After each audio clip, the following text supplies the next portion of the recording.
just finished the scene where Romeo has ditched all of his friends and he's heading to go and chat with Juliet, his new homegirl, who we met at the party. And we just finished remember how last time we did the Reader's Theater where everyone was doing their parts? Yeah. Because this scene only really has 2 players, we're only going to be doing it in pairs. Because it just makes more sense because then everyone gets to participate that way. Even you, Johnny. So, okay. So first I have a couple questions that I'd like you guys to write down your responses to really quickly, and then we'll kind of share as a class. So, question number 1. How late is too late to call somebody on the cell phone, on the phone? Capri? How late is too late to call somebody on your cell phone? Yeah. My parents, I don't tell my parents, and so they don't know, so I guess there's really not a specific time. I mean, if they're sleeping, then sometimes it's rude to call somebody, but you don't really know if they're sleeping, so maybe sometimes you just need to call them. Okay. Have you ever gotten in trouble, either from your parents or from a friend if you called too late?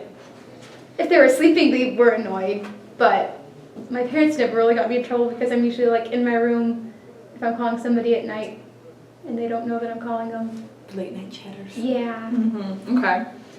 What about, is there anyone that your parents would be particularly upset with if you were talking to them? Well, I mean, they'd be mad if I was talking to a boy, because they'd probably be worried about what we were talking about. Oh, scandalous. Oh, well, that is totally what's going on in this scene. We're in Act 2, Scene 2, and we're going to have Capri, I'm going to part you with Lacey, and we're going to read, this is a modern translation of Romeo and Juliet, the balcony scene.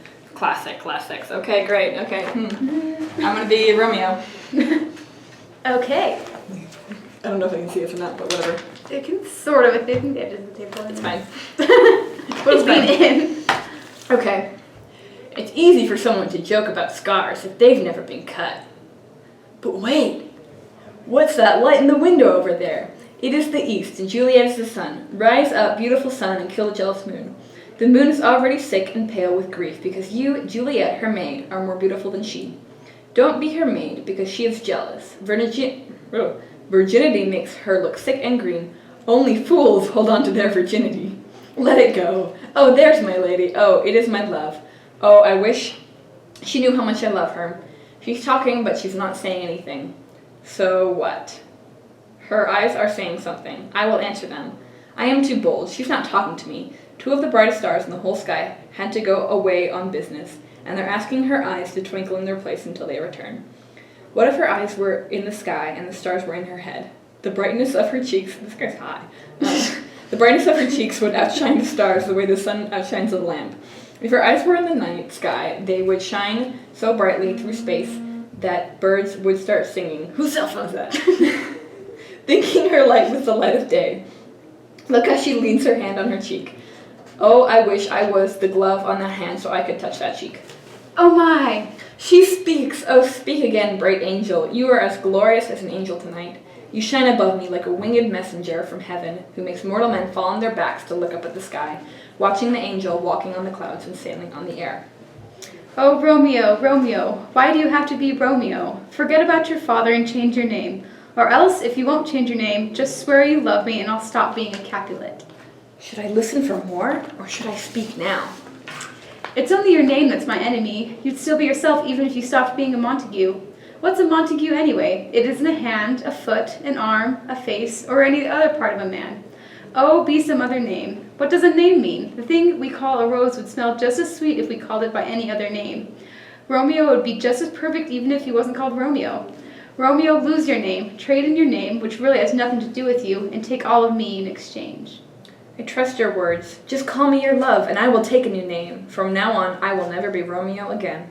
Who are you? Why do you hide in the darkness and listen to my private thoughts? I don't know how to tell you who I am by telling you a name. I hate my name, dear saint, because my name is your enemy. If I had it written down, I would tear up the paper. I haven't heard you say 100 words yet, but I recognize the sound of your voice. Aren't you Romeo? And aren't you a Montague? I am neither of those things if you dislike them. Tell me, how did you get in here, and why did you come? The orchard walls are high, and it's hard to climb over them. If any of my relatives find you here, they'll kill you because of who you are.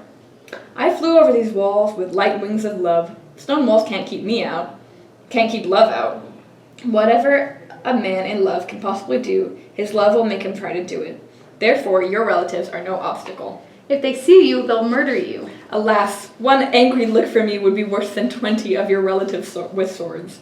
Just look at me kindly, and I'm invincible against their hatred. You want to keep cutting to the end somewhere? Sure. How about the second to last page, Madam. A second. That was... So it starts, Juliet enters her balcony. Okay. Okay.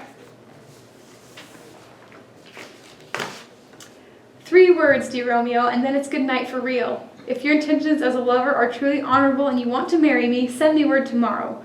I'll send a messenger to you, and you can pass on a message telling me where and when we'll be married. I'll lay all my fortunes at your feet and follow you, my lord, all over the world. Madam! I'll be right there. But if you don't have honorable intentions, I beg you. Madam! All right, I'm coming. I beg you to stop trying for me and leave me to my sadness. Tomorrow I'll send the messenger. My soul depends on it. 1,000 times good night. Leaving you is 1,000 times worse than being near you. A lover goes toward his beloved as enthusiastically as a schoolboy leaving his books. But when he leaves his girlfriend, he feels as miserable as a schoolboy on his way to school. Hist, Romeo, hist. Oh, I wish I could make a falconer's call so I could bring my little falcon back again. I'm trapped in my family's house, so I must be quiet. Otherwise, I would rip open the cave where Echo sleeps. I would make her repeat his name until her voice grew more hoarse than mine by repeating, "My Romeo." My soul is calling out my name. The sound of lovers calling each other's names through the night is silver sweet. It's the sweetest sound a lover ever hears. Romeo! My baby hawk? What time tomorrow should I send a messenger to you? By 9 o'clock. I won't fail. From now until then seems like 20 years. I've forgotten why I called you back. Let me stand here until you remember your reason. I'll forget it, and you'll have to stand there forever. I'll only remember how much I love your company. I'll keep standing here, even if you keep forgetting. I'll forget that I have any home besides this spot right here. It's almost morning. I want to make you go, but I'd only let you go as far as a spoiled child lets his pet bird go. He lets the bird hop a little from his hand and then yanks him back by a string. I wish I was your bird. My sweet, so do I, but I would kill you by petting you too much. Good night, good night. Parting is such sweet sorrow that I'll say good night until tonight becomes tomorrow. I hope you sleep peacefully. I wish I were sleep and peace, so I could spend the night with you. Now, I'll go see my priest to ask for his help and tell him about my good luck. Okay.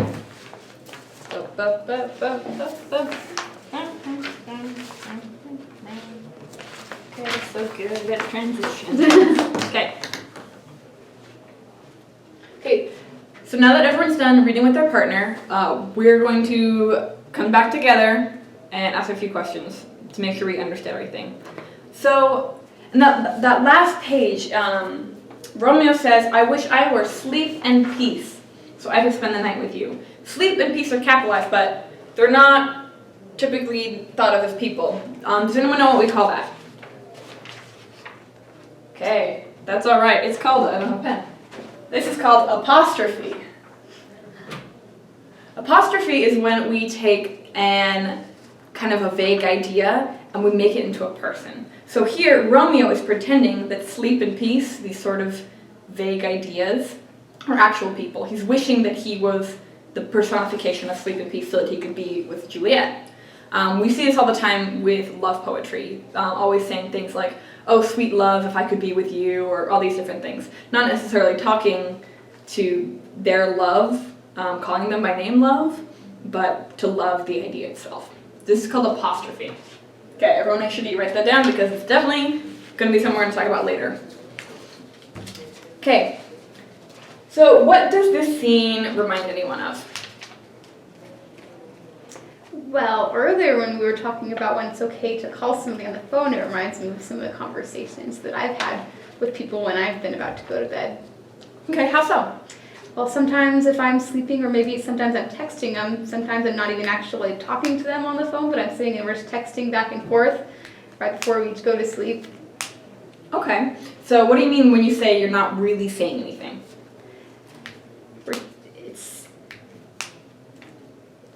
It's more of that we like the fact that we're talking to each other. So it doesn't really matter what you're saying, right? Yeah.